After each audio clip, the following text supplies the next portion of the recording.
Во Штипското средно општинско училиште Колен Ехтенин денес се реализираше крводарителска акција за учениците од 4-та година со полни 18 години. Според доктор Натали Иванова, акцијата се одвивала во најдобар ред. Веќе имаме собрано околу 40 на крвни единици од хуманите ученици во средно училиште и голема благодарност до нив, на големиот одзив и големата хуманост.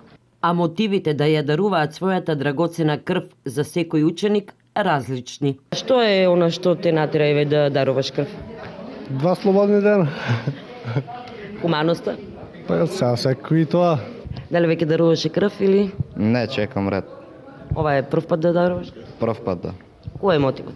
Хуманоста пред се. Сакаш да помогнеш? Да.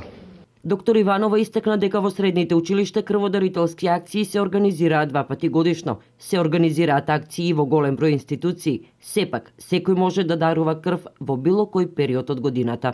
Сите хумани граѓани кои сакаат да даруваат од својата крв може да дојдат во Институтот за трансфузиона медицина регионален центар Штип кој се наоѓа во клиничката болница Штип и да даруваат од својата драгоцена течност секој работен ден од 8 часот до 3 часот. А според вашите сознания има ли доволно количество крв во клиничка болница Штип?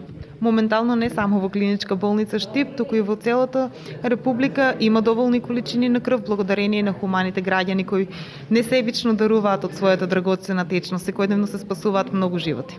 Наредната крводарителска акција се очекува веќе на почетокот на април во средното општинско училиште Јане Сандански. Од секретарот на општинската организација на Црвениот крст Никола Камчев дознаваме дека кон крајот на април е предвидена уште една помасовна крводарителска акција на ниво на општина Штип.